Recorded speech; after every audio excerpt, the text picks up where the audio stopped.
Au fond, gérez-vous cette situation de favori, si j'ose dire? On la gère très bien. C'est pas un sondage qui compte, c'est une photo à un moment donné. Là, ce qui compte, c'est depuis 2 ans, un peu plus de 2 ans, tous les sondages donnent la même direction, c'est-à-dire la première place pour Marine Le Pen. Je pense que le fait aussi, dans le capharnaüm général de cette élection, nous sommes un des rares partis politiques, de grands partis politiques, qui sommes tous soudés et unis derrière notre présidente, avec une candidate qui n'est pas contestée et qui porte un projet pour la défense de notre pays et la défense des Français.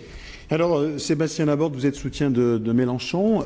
C'est un peu, au fond, l'homme qui monte, là, dans cette campagne, enfin, en tous les cas, sur ces jours-ci. Est-ce que ça peut être le troisième homme, au fond? Et si ça l'est, à quoi ça sert? Alors, ça peut être effectivement le troisième homme, ça peut même être le deuxième homme, bien malin aujourd'hui, celui qui peut dire ce qui va vraiment se passer dans 21 jours, comme vous le disiez, étant donné l'abstention importante. Avec le deuxième, il faudrait qu'il y ait une alliance avec Hamon, c'est ça? Ben, je crois que la situation est maintenant clarifiée. Depuis 2 jours, nous avons lancé un appel à ce qu'il y ait des rencontres à gauche, parce qu'effectivement, il y a un risque que la gauche soit éliminée du deuxième tour de l'élection présidentielle.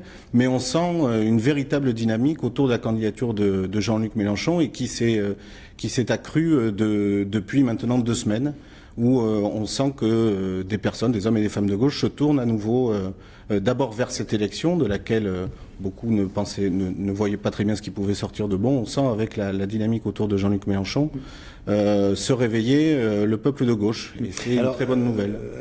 Hamon a lancé un appel à Mélenchon qu'il a refusé pour faire une alliance. Est-ce que ça peut être, dans le cas inverse, une solution envisageable, ou est-ce que c'est au fond la même chose qui va se passer avec une fin de non-recevoir?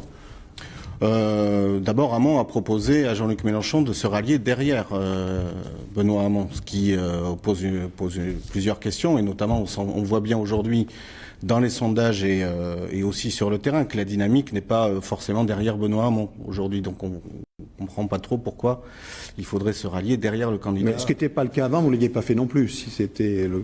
Non, parce que nous avons dit, nous, que nous regrettions qu'il n'y ait pas au moins des discussions sur une plateforme, sur des propositions communes que nous pourrions porter ensemble, car de toute façon, quoi qu'il arrive, à cette élection comme aux élections législatives, il y aura besoin de parler de contenu, et de contenu qui permettent de tourner la page de 5 années d'un gouvernement et d'une politique qui a été catastrophique. Alors, Isabelle Huffert, vous êtes soutien de Poutou, Philippe Poutou, pardon. Alors, au fond, là, on peut se poser une question inverse. Là, c'est pas l'homme qui monte, c'est peut-être l'homme qui, en tout cas, s'il ne descend pas, c'est l'homme qui stagne dans cette élection. Comment vous expliquez que là, parce que c'est sa deuxième, ou c'est ça sa deuxième participation au présidentiel, oui.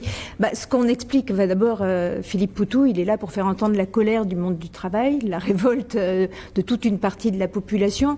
Et je crois que c'est un candidat tout à fait en rupture avec l'ensemble des autres candidats. Ce que notre problème aujourd'hui, c'est comment justement cette société qui tourne pour le profit, pour la finance, pour les multinationales, tout gouvernement confondu, comment on peut sortir de là? Alors, par les urnes, on n'y croit pas. Par contre, c'est sûr qu'aujourd'hui, les voix pour Philippe et le projet, les sondages le donnent à 1, 2.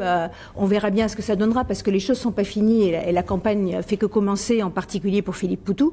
Mais ça comptera, même si c'est 1, 2 ou 3%, parce que ça fera entendre justement d'autres perspectives que ceux qui nous expliquent que c'est en changeant l'homme ou la femme qui sera à la tête du gouvernement que ça changera la vie de la population. On sait bien que non. Malheureusement, tout le passé et les 30 années ou bientôt 40, où on a vu la gauche gouvernementale et la droite se partager le pouvoir. Donc si je l'entends, c'est plus un message que vous lancez, plus qu'une envie de gérer la France. Enfin, vous êtes dans cette position-là. Philippe ne cherche pas à devenir président de la République. Oui. Ça tombe bien, vous me direz, vu les chiffres qui sont promis. Mais en effet, on ne pense pas que ça changera. par le biais des institutions. On sait très bien tous que ça pourra changer par la révolte de la population. On le voit aujourd'hui en Guyane. Ce qui fait changer les choses, même si c'est tout à fait à la marge, les excuses de la ministre, je pense que les Guyanais attendent bien notre chose, mais c'est par la révolte, c'est par en prenant les affaires en main que la population peut changer les choses.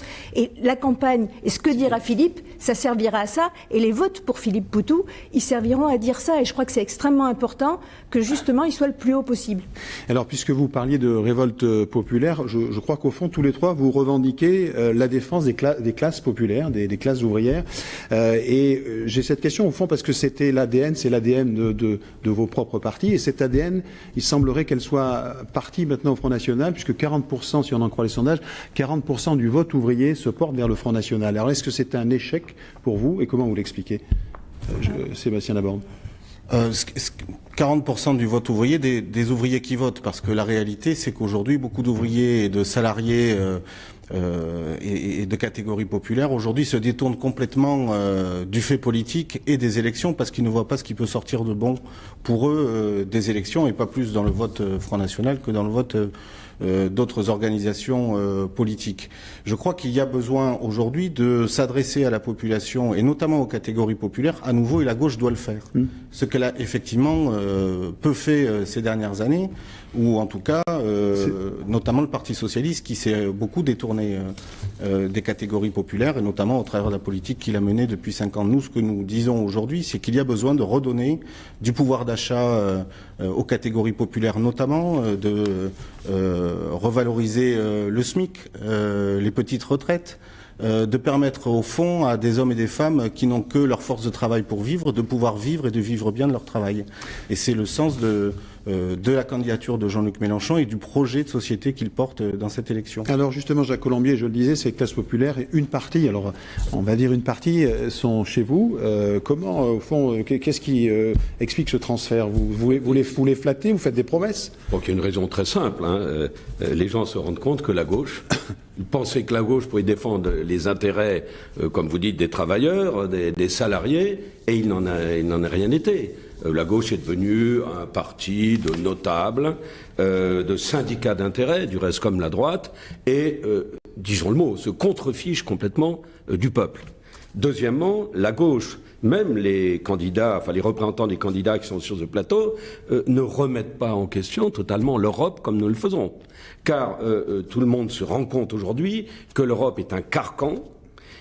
On va y revenir sur cette question européenne. Je vous posais la question parce que c'est dans le débat, on en a peu parlé. Pour nos entreprises, donc pour l'emploi. On parlait du pouvoir d'achat. Oui, monsieur, je suis d'accord avec vous. Bien sûr qu'il faut redonner du pouvoir d'achat. Mais comment ? Je crois que quand j'entends madame qui dit ce n'est pas par les institutions, mais par la lutte, j'espère que vous n'entendez pas là la violence. Autrement, c'est un appel, j'allais dire, à la révolution. C'est sans doute du reste ce qui nous sépare, ainsi que pour nous, n'ont pas la notion de lutte des classes. Aujourd'hui, les TPE, les PME, voilà des structures qui créent l'emploi. Voilà ce qui peut donner du pouvoir d'achat. Maintenant, encore faut-il que la gauche comme la droite, car nous avons là en face deux candidats, Emmanuel Macron et François Fillon, qui sont des candidats interchangeables. Monsieur Macron se dit un homme neuf. En fin de compte, monsieur Macron est un homme du système, comme François Fillon. Il a été le conseiller écouté de François Hollande, puis un ministre. Et un ministre a un poste important. Il a cautionné et participé aux 5 ans de socialisme qui ont mis la France... Mais vous parlez des autres, Jacques. Je voudrais vous entendre sur votre politique à l'égard des classes populaires. Eh bien, écoutez, dans ce cas-là, nous disons qu'il faut que les Français, en reprenant la souveraineté nationale, la souveraineté de nos décisions, la politique puisse en effet, dans ce cas-là, privilégier les Français, qu'ils soient travailleurs, qu'ils soient salariés, qu'ils soient petits patrons, commerçants ou artisans. Voilà, c'est déjà capital ça. Reprendre notre destin en main, reprendre notre souveraineté monétaire, notre souveraineté budgétaire, quand on pense qu'aujourd'hui... Sur la souveraineté monétaire, elle n'est pas si claire que ça, Marine Le Pen. Les députés aujourd'hui doivent aller quémander, il faut que les gens le sachent, aller quémander la permission à l'Europe s'ils peuvent appliquer le budget qu'ils ont monté. C'est quand même extraordinaire. On se demande à quoi servent les députés. J'ai compris. Il faut sortir de l'Europe et pour revenir aux ouvriers à la Il faut classe. sortir de cette Europe-là. Il faut faire une Europe des nations, que les pays reprennent leur souveraineté et qu'il y ait par là même un redressement national qui s'opère avec une protection de nos industries, de nos entreprises et donc de nos emplois. Ce sont des notions très simples, mais il faut le revenir à ça. Alors sur l'Europe, Mélenchon a une vision tout à fait aussi à part de l'Europe, qui n'est pas tout à fait celle du Front National, mais qui est une vision assez aussi, qu'il faut revoir au fond. Est-ce que, comme vous le dit Jacques Colombier, l'Europe c'est le mal français ? Ce qui est sûr, c'est que l'Union européenne aujourd'hui ne répond plus aux besoins et aux aspirations des peuples de l'Union européenne et qu'il y a besoin de refonder les traités européens. Mais ce dont nous avons besoin, ce n'est pas de moins d'Europe, mais c'est d'une autre Europe. Et c'est la grande différence que nous avons avec notamment le Front National.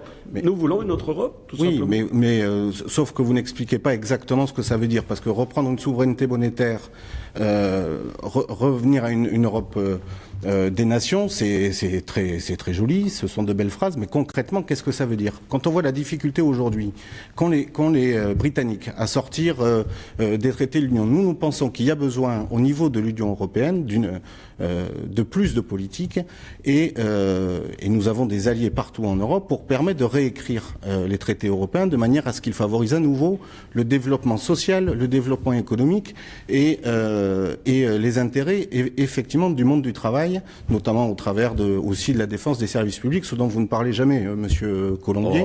Et quand vous dites que vous êtes le défenseur des catégories populaires et des salariés, depuis 5 ans, on vous a pas beaucoup vu dans les manifestations contre la loi Macron, contre la loi travail et contre un certain nombre de lois qui se battaient contre les manifestations. Non, c'est la grande différence entre vous et moi. Monsieur, voilà. Nous ferions une manifestation.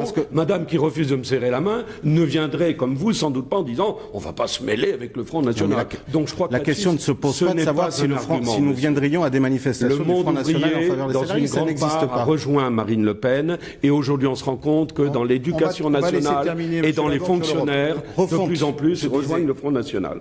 Je disais donc refonte des traités européens, renouveau de la Banque centrale européenne, création d'un fonds social européen pour le développement social et des services publics. Ce sont des propositions que nous faisons et que la maîtrise de la monnaie et du crédit au plan européen ne soit plus la seule prérogative de la Banque centrale européenne, mais que ça soit justement le Parlement européen qui puisse aussi parler de ces politiques-là et décider des politiques monétaires dans l'Union européenne. Donc nous proposons plus de démocratie européenne et notamment visant à favoriser une Europe des peuples, mais de satisfaction des aspirations populaires partout en Europe.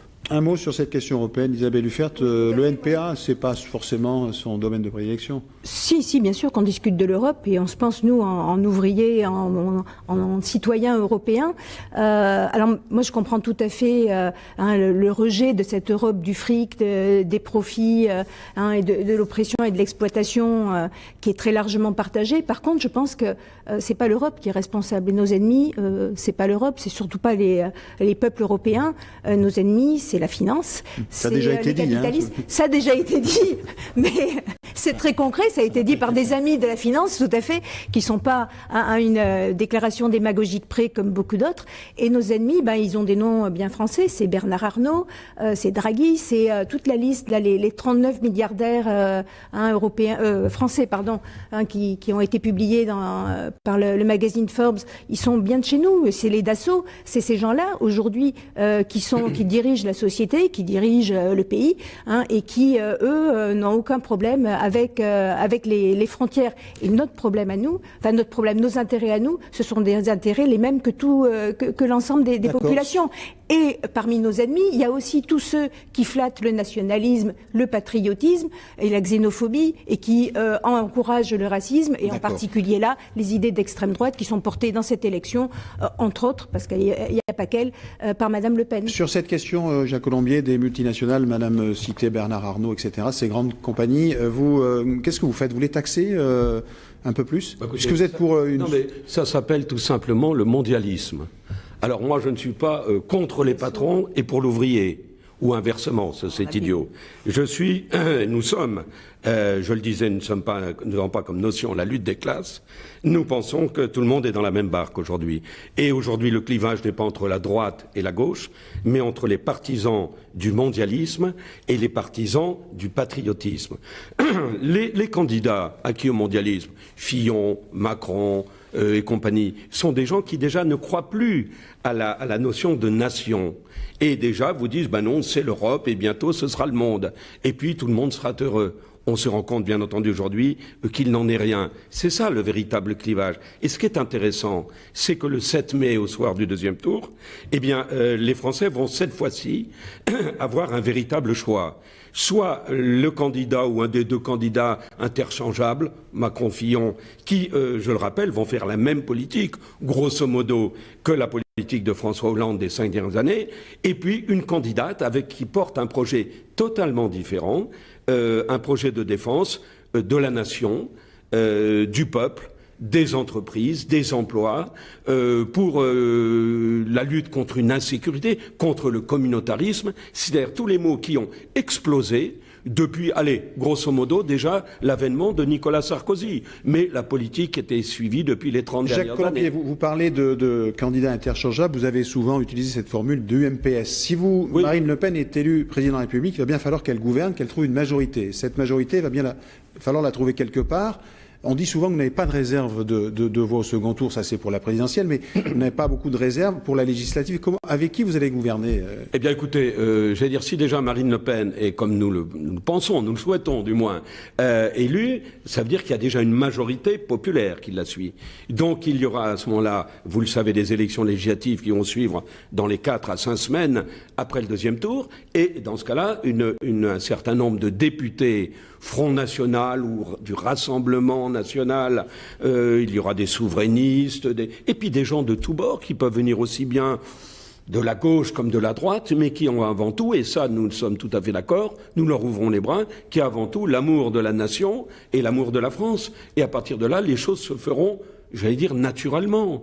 Nous ne sommes plus dans la philosophie, dans le clivage de la vieille politique. Alors voilà, vous êtes dans un parti, vous restez dans ce parti, vous ne bougez pas. Je crois que les Français aspirent, vu la gravité de la situation maintenant, il y a un certain nombre de fonctionnaires, de grands fonctionnaires, même de hauts fonctionnaires ou d'institutions qui nous rejoindront, bien entendu, lorsque Marine Le Pen sera élue présidente de la République. Très bien. Alors Sébastien aborde sur cette question de la législative.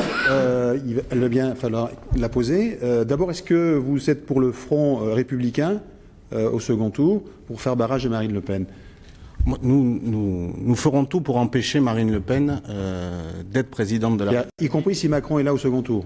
Mais nous, pour l'instant, moi je me situe dans la perspective où le candidat que je soutiens se qualifie pour le second tour parce que je pense qu'il est beaucoup dans l'hypothèse mieux où qualifié il n'est pour pas battre. là. On peut envisager toutes les hypothèses.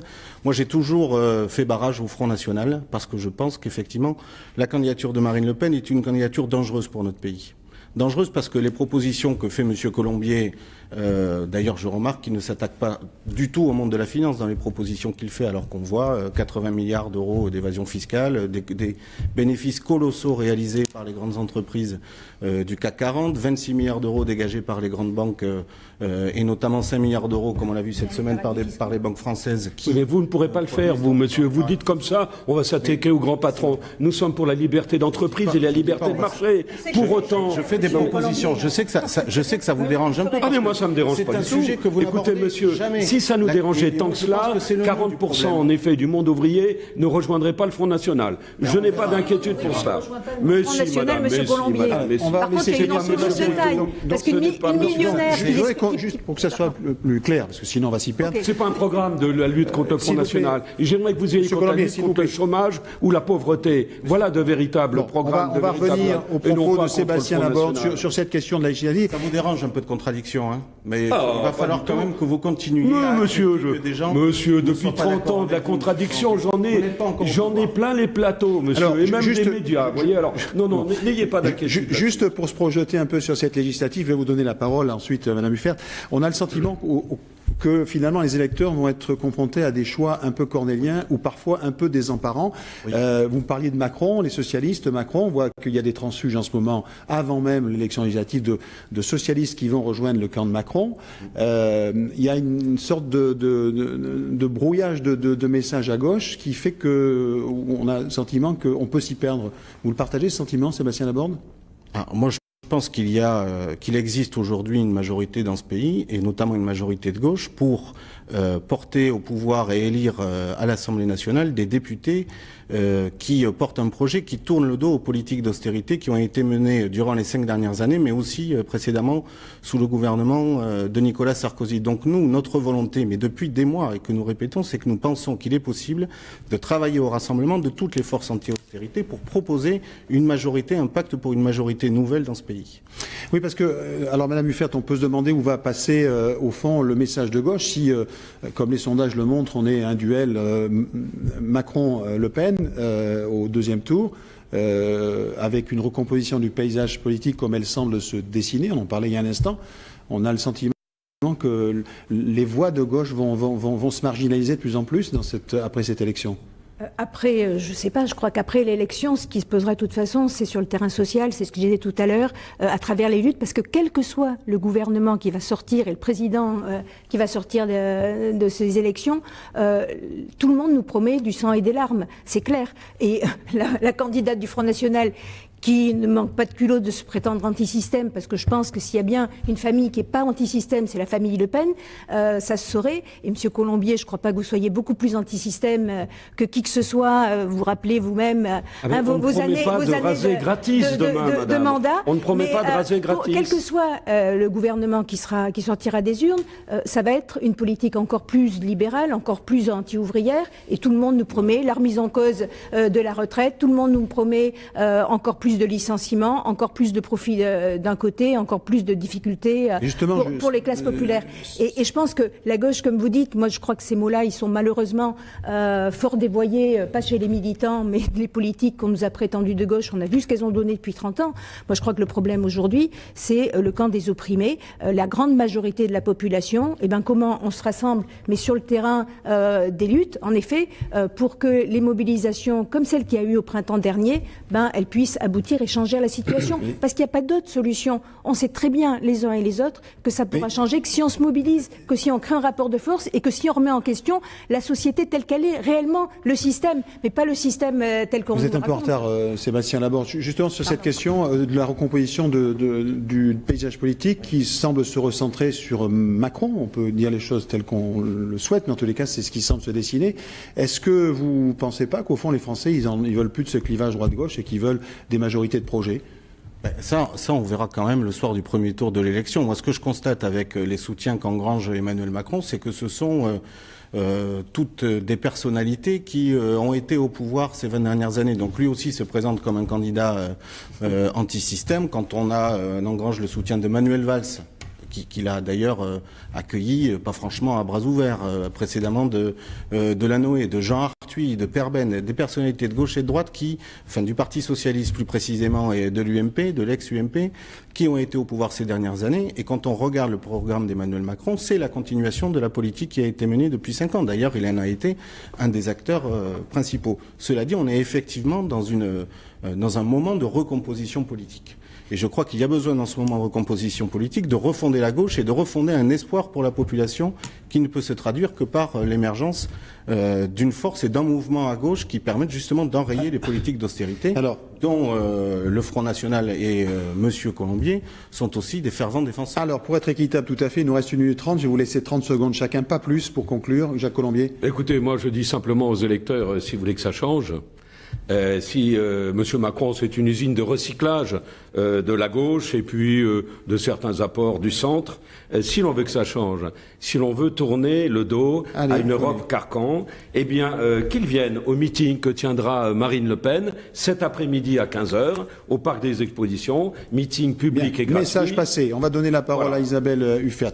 Cet après-midi à 15h, moi je serai à la victoire avec ceux qui se battent, en effet, qui entendent combattre les idées d'extrême l'extrême droite, les idées de la xénophobie, du racisme et pour d'autres perspectives. Et je pense qu'en effet, pour imposer l'interdiction des licenciements, pour imposer un droit au travail pour tous et le partage du travail entre tous et le droit à des salaires décents pour tous, c'est dans les bagarres qu'il faudra se préparer à aller. Et puis il faut voter Philippe Poutou pour le dire. Sébastien Laborde pour conclure.